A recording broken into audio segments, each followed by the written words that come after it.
A very good morning. It's the 1st of December, so I reckon everybody's very excited for Christmas. But for now, welcome to our webinar. Welcome to the Kyloe webinar, Clean Your Data, a Better Candidate Experience. My name is Kirsten, and I will keep an eye on all of your questions today during the webinar.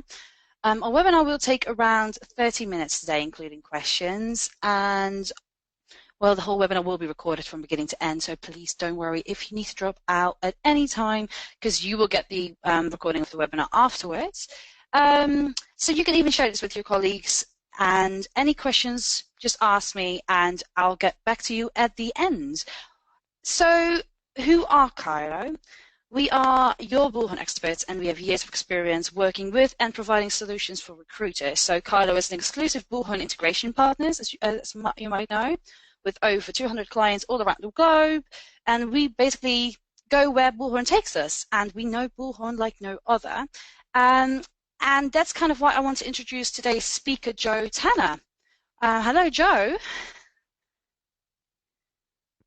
Hi, Kirsten. Excellent. So thank you for the intro, Kirsten, and welcome everyone.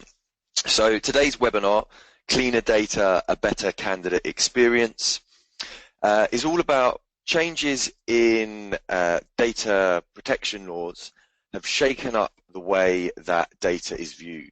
From one CV to win them all, and perhaps win a large fee, to considering the burden of clinging to a database full of bad data.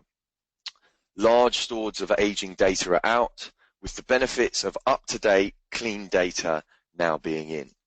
So in terms of today's agenda, we're going to be looking at the impact of mass mailing to bad data. We're going to be talking about how clean data can improve your candidate experience, and then we're going to finish up with some solid practical tips about how to go about cleaning your database. So to kick things off, a little bit about me. I joined Kyloe Partners in April this year. So I'm coming up for 8 months. My role as an implementation consultant is to work with our customers to really understand their business. These are customers that are either moving onto Bullhorn or maybe that have been using Bullhorn for a while, and help them make sure that they get the most out of it. Before I joined Kyloe, I'd been at Bullhorn for just over 4.5 years in a mix of account management and sales roles. So Bullhorn has very much been my world for the last half of a decade. Before that, I worked at Daxtra Technologies, which is a add-on product to a database or a CRM system. And there I did a mix of account management and training. And I began my career as an IT recruitment consultant. And that's where I'd really like to start diving into the first topic on the agenda, the impact of mass mailing to bad data. So when I was a recruitment consultant, I used to work on an IT perm desk.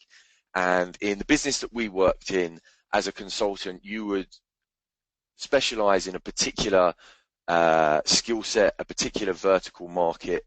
And in my case, that was recruiting for Oracle database administrators and Oracle database developers, and also looking for Unix system administrators. So my CV even today will mention those terms, and so often, even having not done this job now for the best part of 10 years, I'll still occasionally get a mail shot asking me if I'm interested in a role as an Oracle DBA, as a Unix system administrator.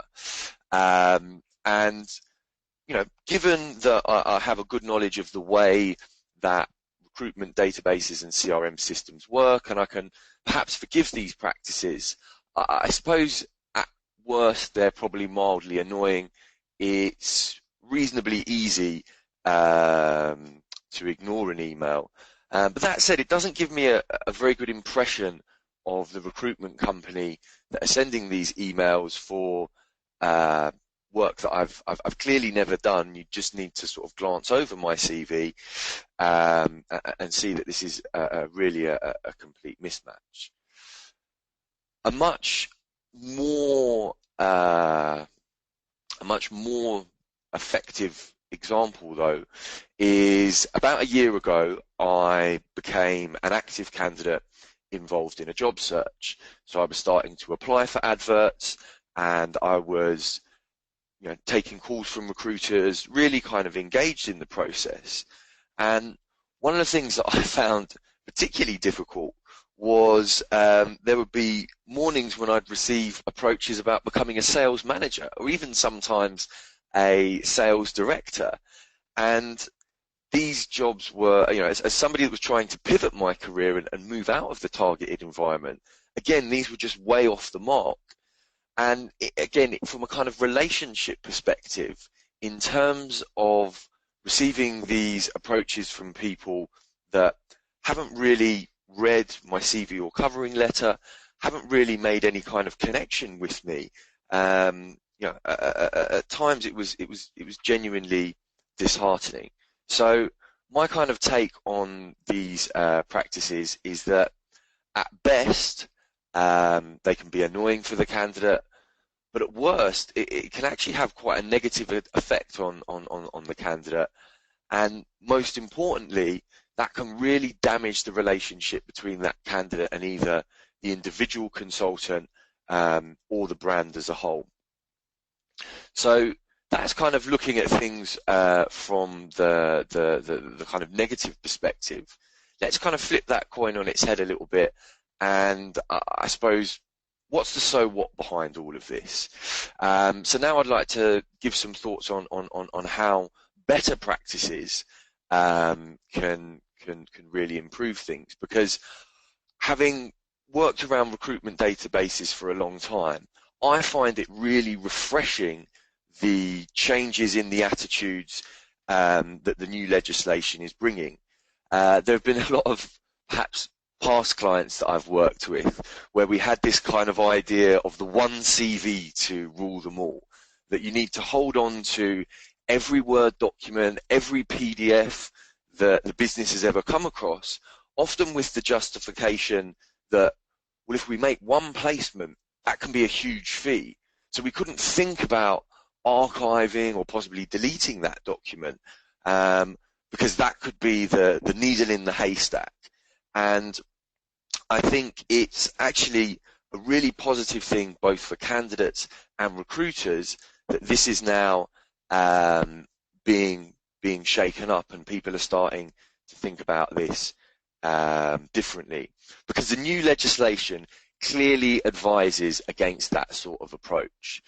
And if we think of the examples that I cited earlier, imagine if I'd have followed up with those recruiters and said that I was perhaps interested in one of their roles, but when I'm in the conversation, they have no idea of how they came to find my CV, how it arrived in their database, when it did, let alone of previous interactions that I might have had with their colleagues, or even then.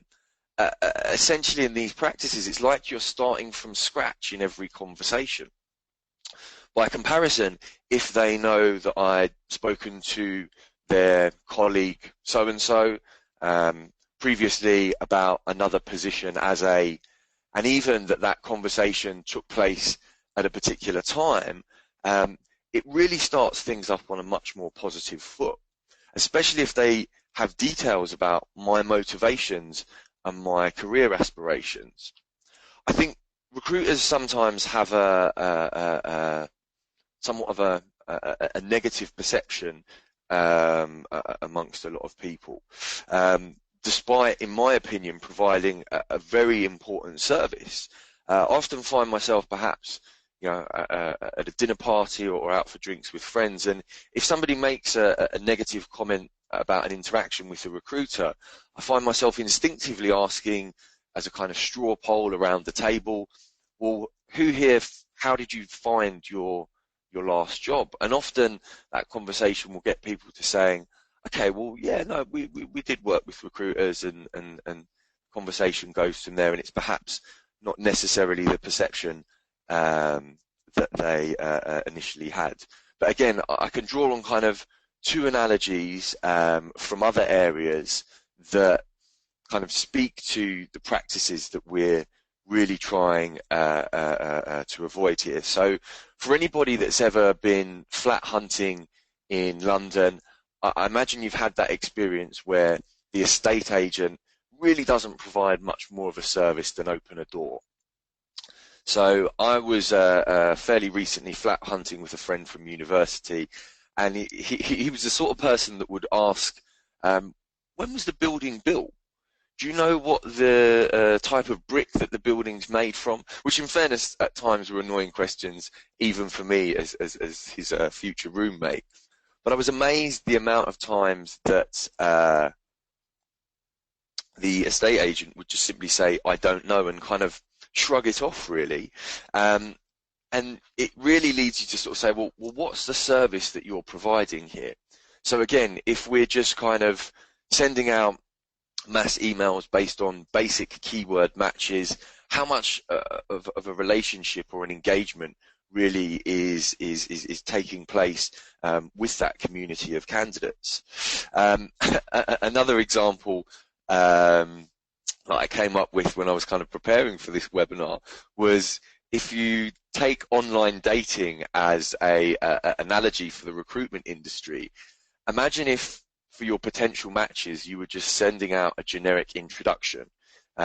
Maybe it had details about your interests, perhaps your hobbies, but wasn't in any way personalized to the hobbies and interests of your potential date.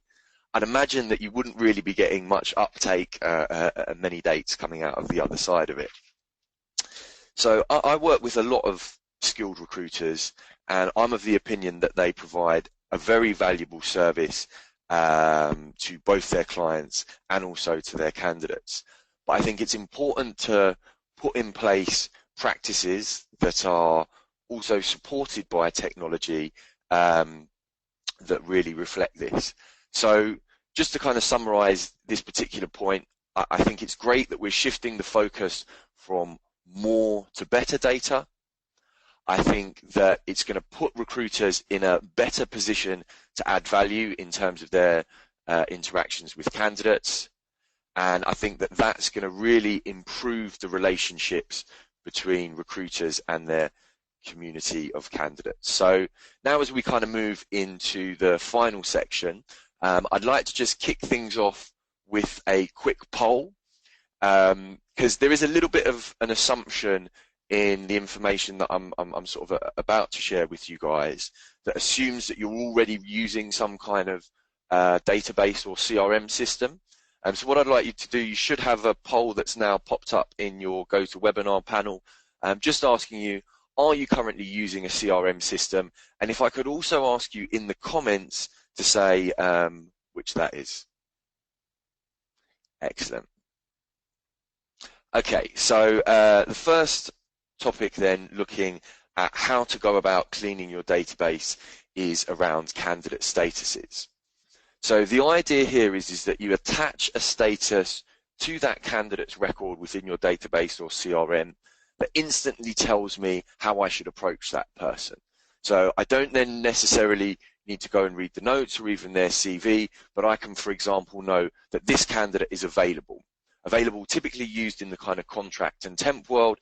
This person is actively looking for and ready for work. Another example might be having a status of registered, perhaps typically more referring in a perm world, but again, this tells me that we've had good qualification or discovery conversations with this person. We know details like their current salary, their desired salary expectations. We know other details like their notice period and what they're looking for. By comparison, you might then have a status, say, for unregistered or unqualified. Typically, this is maybe somebody that's applied for a job that's advertised, but you haven't at that point had time to speak with them, go through that registration or qualification process. So I know if they're going to come up in one of my searches for the database that I need to approach that conversation with an unqualified or unregistered person slightly differently. I know that I need to go through those qualification questions. Another status that you then might have is something like unavailable. Typically that's when a candidate is now in a role, so they're no longer active in the market. Another version of that might instead be something like a passive candidate, somebody that's known to the business but isn't actively looking. And then of course you'd want something that has, say, placed by us, because typically it's not a great practice if you place somebody at a client to then be marketing them to your other clients. Now, those are just some examples. The exact statuses that you use will be specific to your business, but that's the easy bit. For me, the challenge then is how do you keep these instantly meaningful statuses updated at a regular interval? So, bearing in mind for people that this is perhaps a new way of thinking about things, I think that what you'd want to do is start from a certain point. Usually when I'm working with the client, I pick 90 days as a reasonably round figure and say, well, look, let's approach people that are currently with a status of either registered or active or available, where we haven't had any conversation with them for over 90 days. And it could take a week, it could take a couple of weeks, it could even take a little bit longer depending on the size of your database. But let's make sure that anybody that we have within these active statuses, and we don't have a note for 90 days, we speak to them first.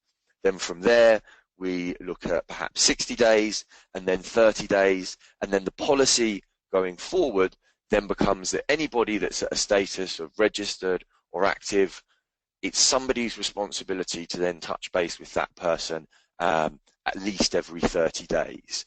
And, you know, like all transformation programs, this won't be easy and there'll be a fair amount of long yards involved in it, but like other things, you know, a diet, an exercise program, it's those small actions, keeping the activity levels high, that will then actually get you to a point where, you know, I've worked with clients that perhaps in the course of, say, a month or 6 weeks can then say, we know that we've spoken to as much as, I don't know, 80-90% of our database within the last 30 days, and they're seeing much better results coming from it.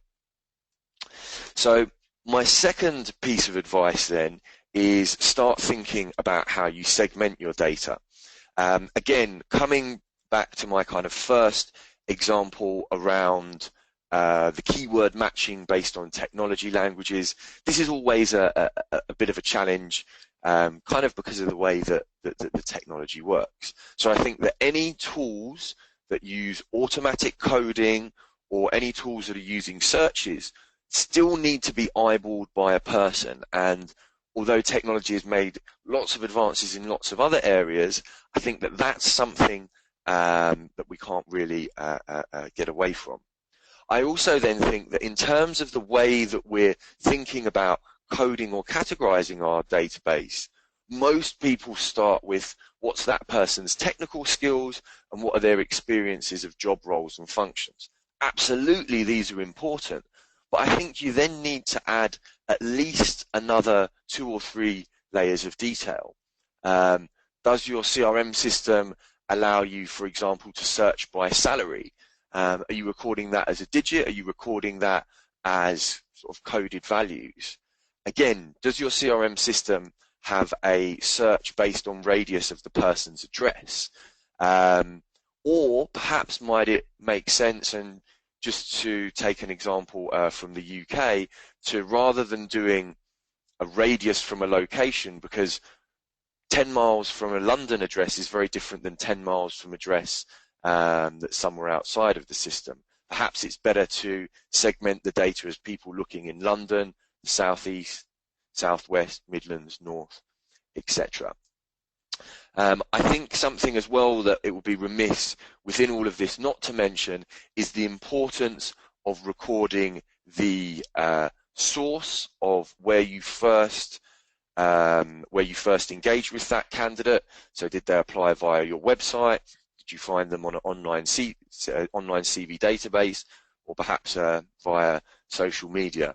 And then again, with the new rules around compliance, recording the date that you received their consent to hold on to their data. And then the third kind of piece around how to actually go about cleaning your database is then also really to address any bad data. What do I mean by bad data? Some examples that I would suggest are bad data are if you have anybody where you haven't captured their phone number, their email address, also perhaps their address where they live, because if you don't know where somebody is and you don't actually have ways of getting in touch with them, what really is the value of holding on to that? Is there really any relationship there? Is there anything that's kind of even useful to the business to be storing?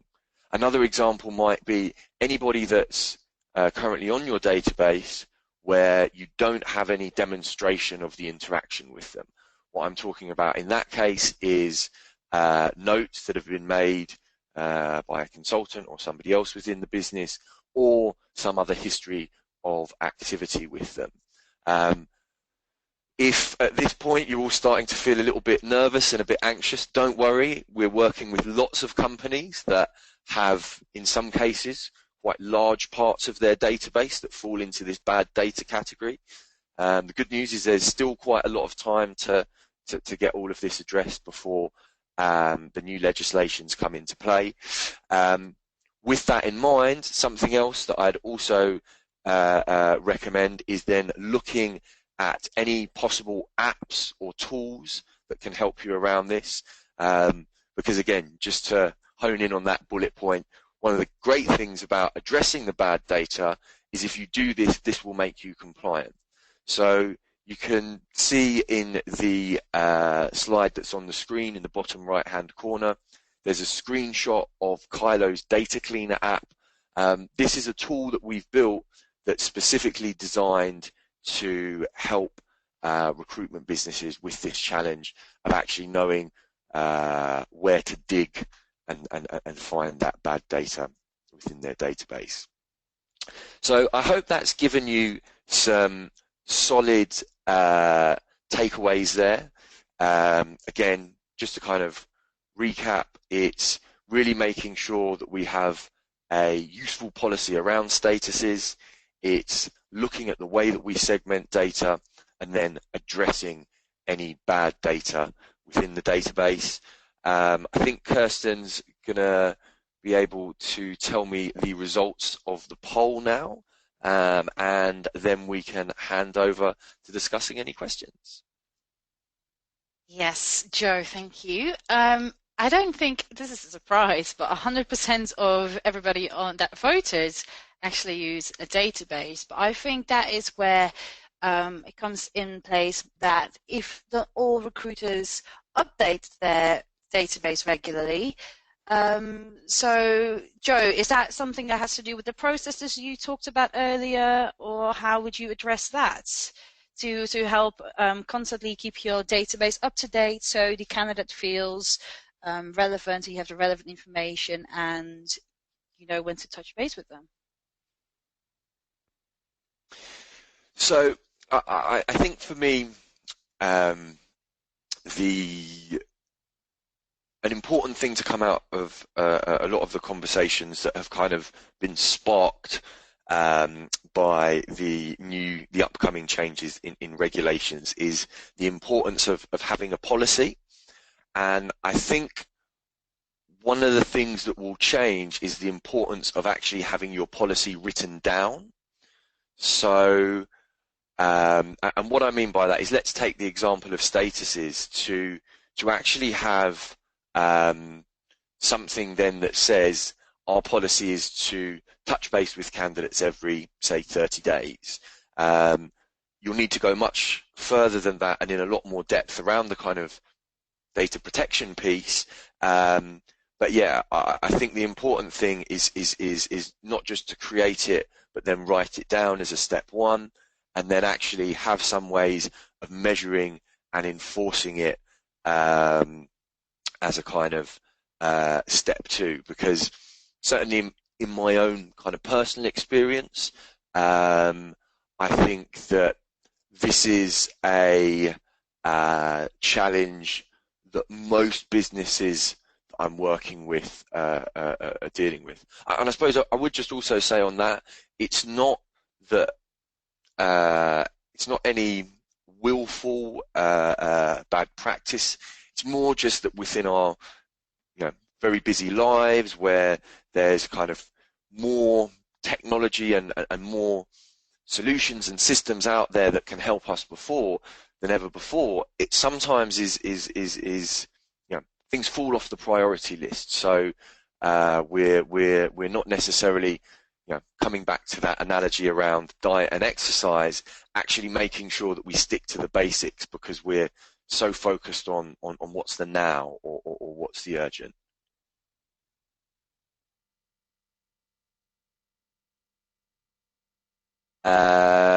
Just, do we have any other questions on the line, Kirsten? Yes, I think there's a few questions. I'm just going to address a few of them. Others I will make sure that you'll get contacted afterwards, because they're quite specific, and I might just make a little Q&A for this as well, that everybody sees what everybody's been asking. Alex asked, is Data Cleaner the only app we offer? So Kyloe have a number of apps, specifically around the candidate experience piece. We, well, two things around the candidate experience, but also the data piece. We have a tool, Awesome Docs, that allows recruiters to, in just a couple of clicks, create documents pulling through merge fields, but then also send that seamlessly via DocuSign. So from a kind of candidate experience perspective, it makes doing all documentation electronically much easier, and making your company much easier for the candidate to work with. We then also have a tool, CV Formatter, that can send speculative CVs digitally, meaning that you can have more control over how long maybe they are viewable to a client, and so making sure that there aren't any violations around data protection on that point. And then we do also have a status manager app that can automate some of those processes about updating candidate statuses based on various parameters. Right, I have two more questions that I'd really like to address. So one of them is, Kirsty asked, should I delete all information from my database? Whoa, so I would definitely say don't delete all information from your database. It's actually an interesting point around deletion, because depending on some of the nuances about the way that the database and other places are actually storing the information, it's surprisingly difficult to delete things so that they're gone.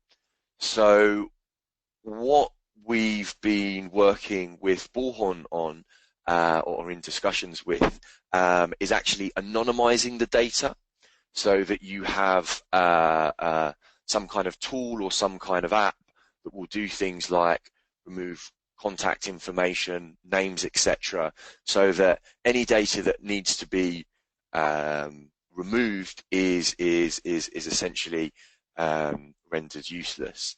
So yeah, I would say, one, don't delete your entire database, no, but for the bad data, rather than necessarily deleting it, find a solution that anonymizes it.